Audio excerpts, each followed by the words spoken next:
You know, leadership sounds great until you have to realize that everyone is counting on you to know what to do.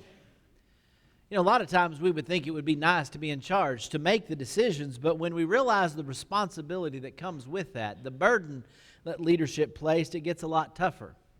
Everyone is a great coach when they're sitting in the stands. Everyone knows exactly what to do when they are not responsible for it. But when the burden gets placed, it becomes more difficult. When someone would say, well, you need to be in charge, you might look at them and say, well, there are 100 reasons that I couldn't do that. There's no way I could ever do that. Today we're going to look at Moses. When Moses was told by God to take on a leadership role, when Moses was given a task that God wanted him to perform, but Moses had a lot of excuses. But we're going to look at how God dealt with those excuses to help us understand maybe why we might be doing the exact same thing as Moses. If you would like to follow along, if you'll flip over your bulletin, we provided an outline for you for those that like to do so. You can follow along with the outline as we go through the lesson. It all starts when God calls Moses on that mountain. He'd gone up to the burning bush and God had spoke to him. And God said, I have a plan. Moses, you're going to lead my people. You see, the people of Israel had been in bondage. In Exodus chapter 3 and verses 7 through 8, it tells us about what God saw and what God heard. He knew that his people had been afflicted. He knew that they were suffering and they were crying out to him. And God had a plan for them. A plan to take them out of oppression, of bondage, of slavery, and take them into the place, as he describes, flowing with milk and honey. A place where they could be free. Their own people. A place that God had prepared for them. A purpose that he had for them to drive out the wicked people that inhabited that land and to take hold of God's place for them and their future. And that plan was precipitated on Moses leading those people. And when God calls Moses, Moses is reluctant. But you know, we must understand that this call to Moses was not something that he wasn't concerned about. Moses cared about this issue. Moses had seen the plight of his brethren. If we go back to Exodus chapter 2, in verses 11 through 12, we see that when Moses, who was raised in Pharaoh's house, went out among his own people and saw their oppression, he acted. When he went and saw the labors that they were under, and he saw how the Egyptians would just beat on the Hebrews, he stood up and said, I'm going to do something about this. And he attacked the Egyptian that was doing this, and he killed him. I mean, he understood that there was an evil being done, and he wanted to do something about it. Of course, that didn't seem to work out very well, because on the next day, when the Hebrews are fighting among themselves and Moses tries to go in and mediate and say, we don't need to be fighting among our brethren, they turn to him and say, who are you, Moses? In verse 14 he said, but who made you a prince or a judge over us? You intend to kill me as you killed the Egyptian? And Moses was afraid. He says, surely the matter has become known. You see, Moses was trying to stop what was being done to his people. He was trying to unite them. But they didn't seem to want any part of it. Who made you a judge? You know, later on in Acts chapter 7, verse 25, when it's retelling this event from Stephen's point of view, you notice that he says that Moses supposed that his brethren understood that God was granting them deliverance through him, but they did not understand. You see, he wasn't the leader that they wanted. They looked at Moses and said, who do you think you are? And Moses had already tried to stand on this issue, and the people had rejected him. So is it any wonder when God tells Moses what to do, Moses thought, you can't be talking to me. Who am I to go? You see, that's really his first excuse. Moses, God says to him, I want you to lead my people. And he says, who am I that I should go to Pharaoh? Who am I that I could lead these people? God, I already tried to lead these people, and they didn't want any part of me. I tried to stand up for them, and they turned it against me. I tried to do this before, and it just didn't work. See, Moses said, it's not me. I can't do this. They're not going to listen to me. But God said, Moses, I'll be with you. Exodus chapter 3, verse 12, he said, certainly I will be with you. And this shall be a sign to you that is I who have sent you. You will have brought these people out of Egypt. You shall worship at this mountain.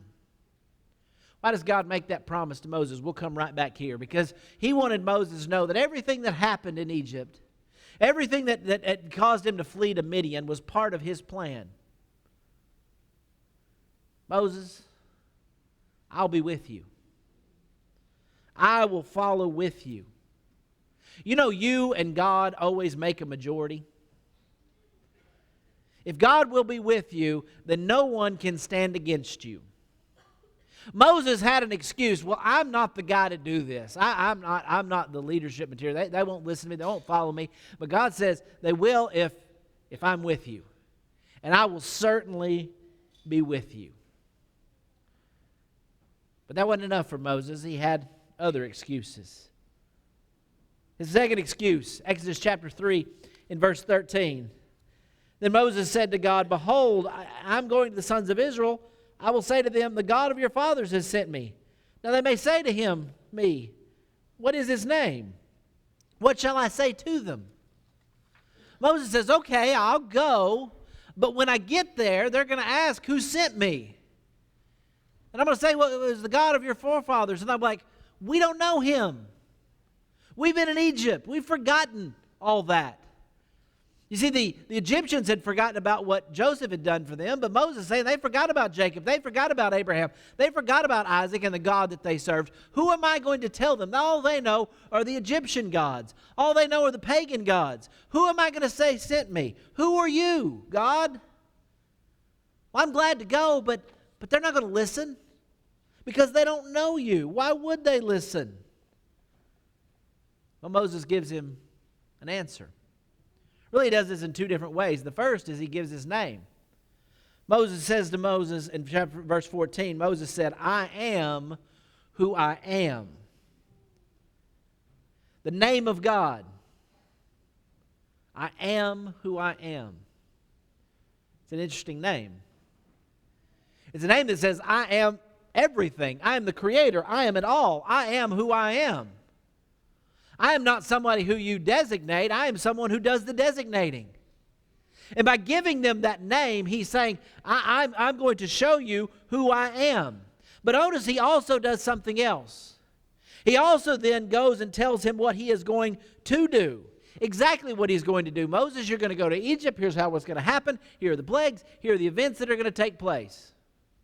You see, God is giving Moses his identity, who I am, but also that he keeps his word. I'm not like everyone else that can be forgotten because what I say happens and it goes through. He tells him exactly what's going to take place. Moses, you're not sure, I'm not sure if they'll buy into this. I'm not sure if they'll listen. God says it's going to work. And I'm going to make sure that it's going to work because I am the one who can do it. Moses' thought was, they won't know who you are. Because God says they will know who I am. But for Moses, it's still not enough. He comes up with another excuse in chapter 4, verse 1. And Moses said, What if they do not believe me or listen to what I say? For they may say, the Lord has not appeared to you. You see, now Moses is saying, well, who will they listen? Who will listen, God? If I go up and say, well, God has sent me, and you're telling me you're going to keep all these promises, but what about now? Are they going to hear me? Will they say, you just made all this up? How will they know? How will they believe? If I go and say these things, what makes them think that I know anything that I'm talking about? What will make them even consider my words? So what does God say to him? I'll prove it. In verses 4 and chapter 4 and verse 9, he says, but if they will not, that he will give him signs. And the first two signs that he gives is that he says, throw your staff down, and it turns into a snake, and he's able to pick it back up, and it goes to a staff. He says, but I'll give you another sign. And that sign was he put his hand in his coat, and when he pulls it out, it's become leprous and diseased, but he can place it back in, and it's made whole again. In other words, Moses, when they say, we don't know if you're from God, I'll give you proof. I'll give you a miracle. I'll give you something supernatural that will show them what they are.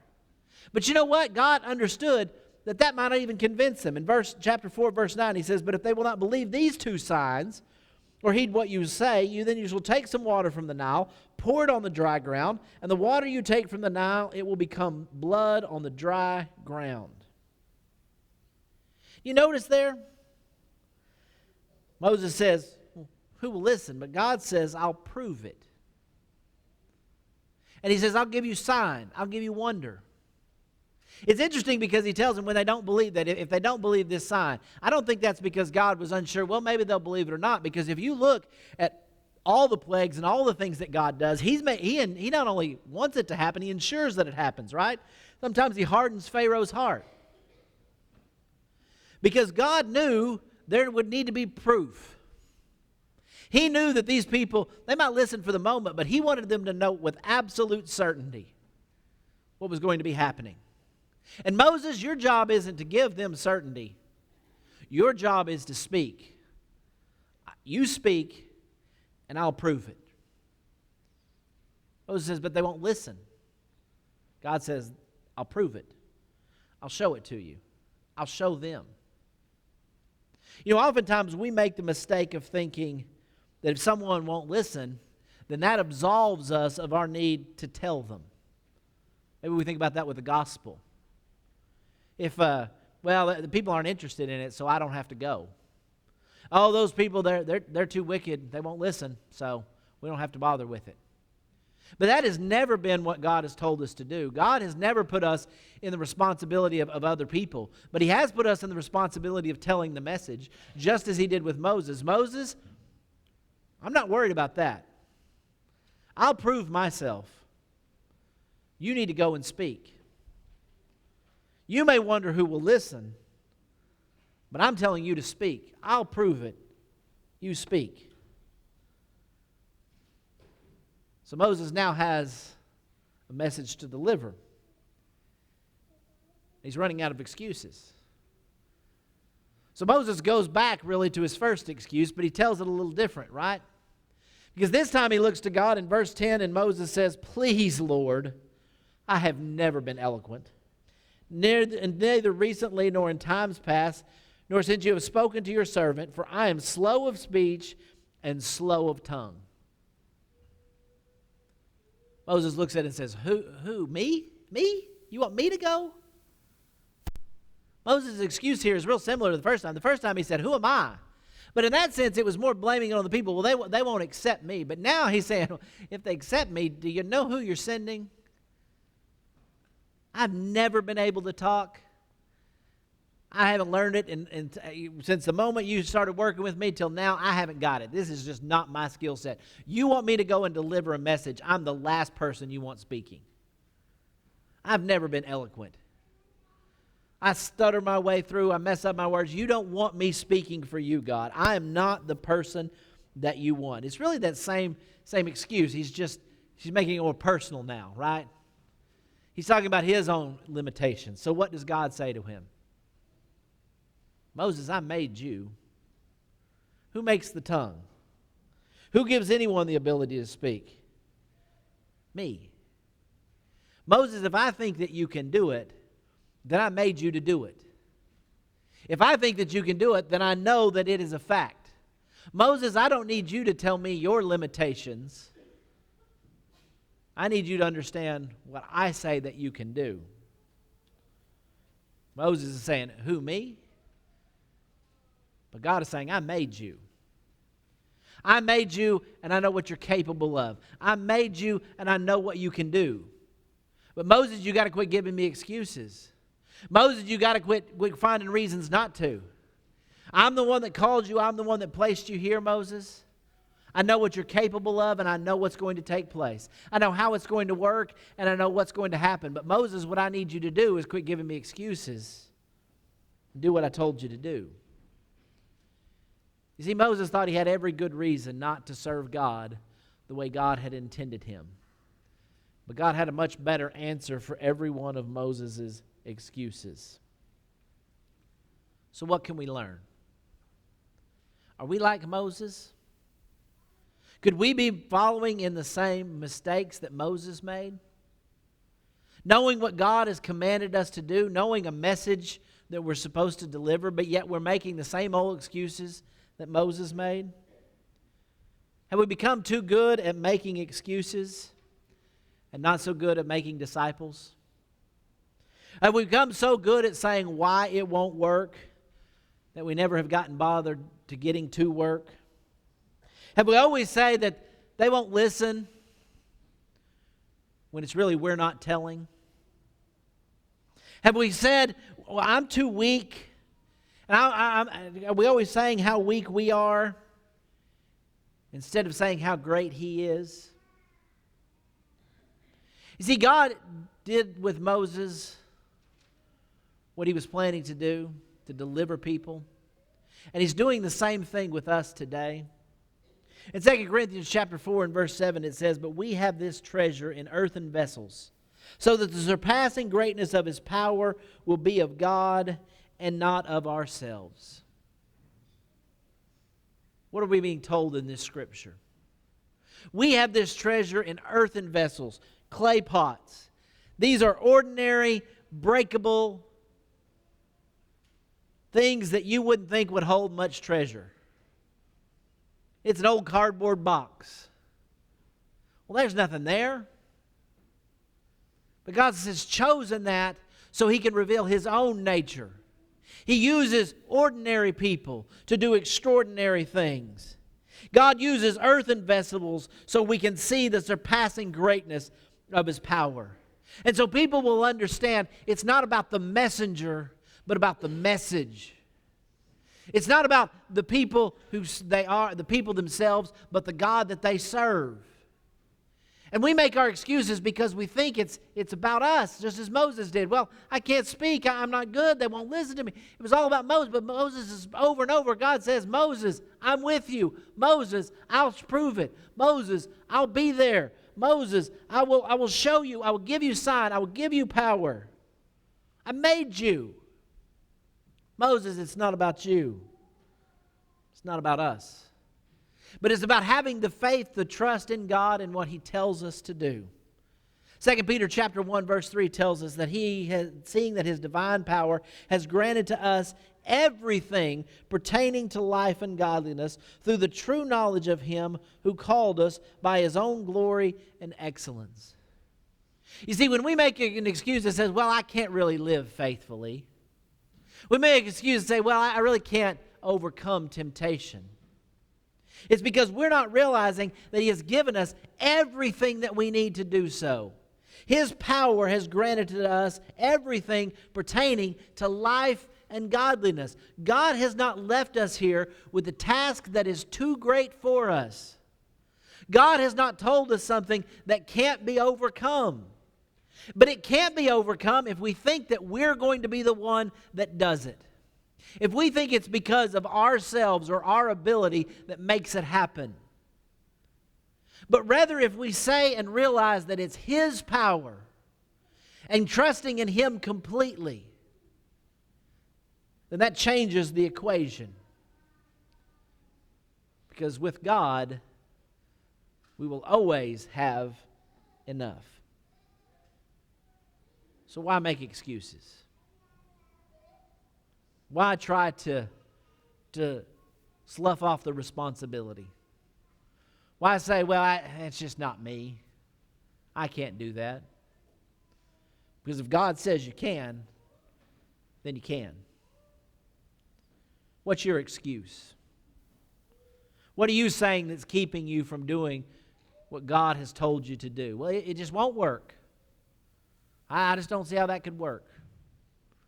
Well, if God says it can work.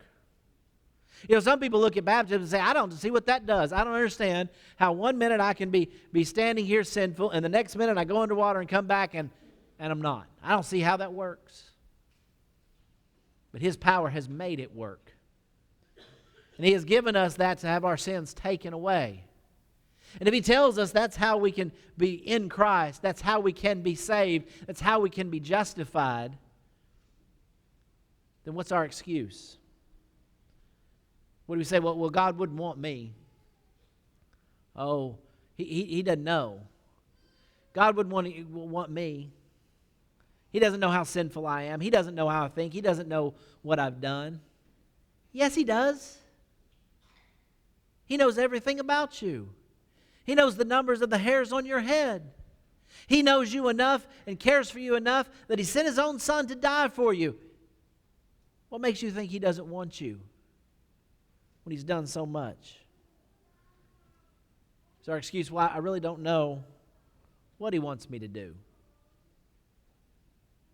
Well, what if He's told you? What if He said what you want you to do? What if He spoke to you? He delivered letter after letter, word after word, so you would know His will. Because that's exactly what He's done.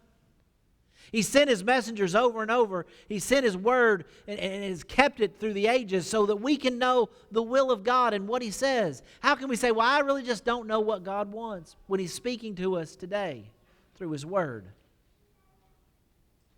See, our excuses may be like Moses' excuses. They may be thinking that I'm just not good enough. I'm not the one. I can't do that. But God has dealt with Moses' excuses, and He'll deal with ours. You see, what God needs to hear from you is not another excuse. Not another reason not to obey. Not another reason to keep from doing the thing that you know to be doing. Because, even as His children, sometimes we make our excuses, right? Well, God, I don't think I could ever serve in that way. Oh, God, I don't know if I can handle that responsibility. Oh, God, I don't know if that's I'm capable of that. Are we listening to God or are we listening to ourselves? Are we putting limits where God hasn't put limits? Because it's really about us and not about Him. Maybe it's even in temptation. Well, I just couldn't deal with this. I couldn't give it up. But God can give you the strength to do it if you trust in Him. Today you may be making excuses why you're not serving your Lord faithfully, why you haven't obeyed the gospel. But let me tell you, God doesn't want to hear your excuses. He wants to hear you say, yes, Lord. He wants to hear your obedience. He wants you to submit to His will. If we do that, God will stand beside us and He'll help us through everything. But only if we quit making excuses. Only if we quit setting aside what we can't do instead of listening what He tells us to do. Today, if you're subject to the invitation, if you need to obey God today, we offer you a chance to do so right now while we sing this song of invitation.